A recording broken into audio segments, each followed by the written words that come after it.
Morning, it's Thursday, January 2nd, 2014.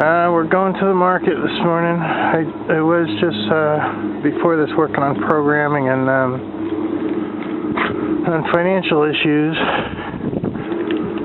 And hopefully I get something done today. I keep getting diverted to these market trips and everything else, but I gotta wash some clothes today.